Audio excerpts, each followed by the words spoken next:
বউ পালিয়ে গেছে আছে নাকি? থাকলে একটু বলে যাবেন।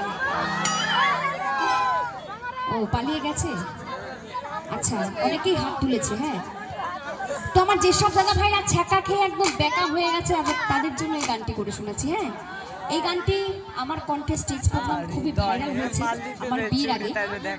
তো গানটি আমার কণ্ঠে এখনো সকলেই শুনতে পছন্দ করে। আমি গিয়ে শোনাবো আপনাদের সকলের জন্য। ওরে আমি যে তুই যে আমার দিনা রাতে ঘরের ওরে তবু কেন করেছিল কোন শুনি রে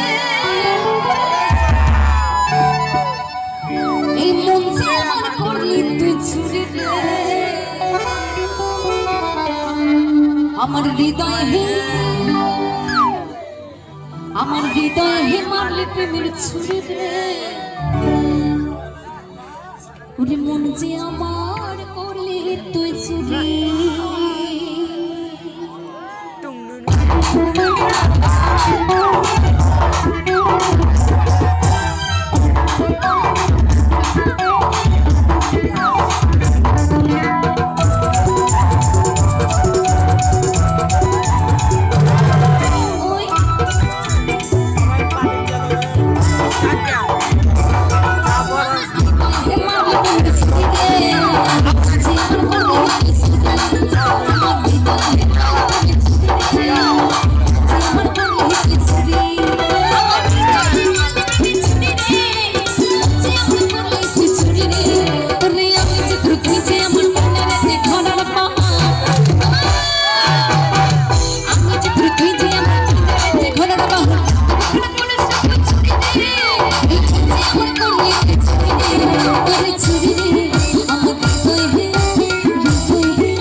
আচ্ছা লাইটটা একটু অফ করা যাবে?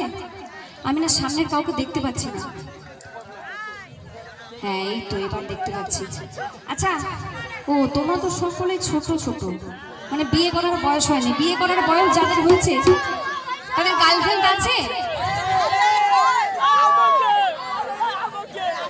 এই তোরাও হাত তুলছিস ভাই, তোদের কথা বলছি না যাদের। হ্যাঁ এই তো এই যে একটা ভাইকে পেয়েছি। তোমার গার্লফ্রেন্ড আছে? নেই? এটা কিন্তু একদম মিথ্যে বললো ভাই। কটা আছে সেটা বলো। আচ্ছা দেখো ভাই, যতই গার্লফ্রেন্ড থাকুক না কেন তোমাদের, ঠিক আছে, বউ কিন্তু একজনকে করতে হবে। কারণ বিয়ে করার জন্য মেয়ে পাওয়া যাচ্ছে না, মেয়ের খুব অভাব চলছে, তাই না? তাই একটা মেয়েকেই জীবনে পার্মানেন্ট হিসেবে রেখে দিও, দরকার হলে সেই মেয়েটিকে একদম কোমরের দড়ি পরিয়ে রাখবে, একদম যেতে দেবে না, ঠিক আছে? না হলে কিন্তু মেয়ে পাওয়া যাবে না, আর ওই বয়স্ক ঠাকুমাকে বিয়ে করতে হবে কিন্তু, ঠিক আছে? তো কি বলছে, আরে তোকে ধরতে পারলে কোমরে দেব দড়ি রে, মুঝে আমার করলি তুই ছুরি দে, আমি ছুরি দে, আমি ছুরি দে, আমার হৃদয়, আমার হৃদয়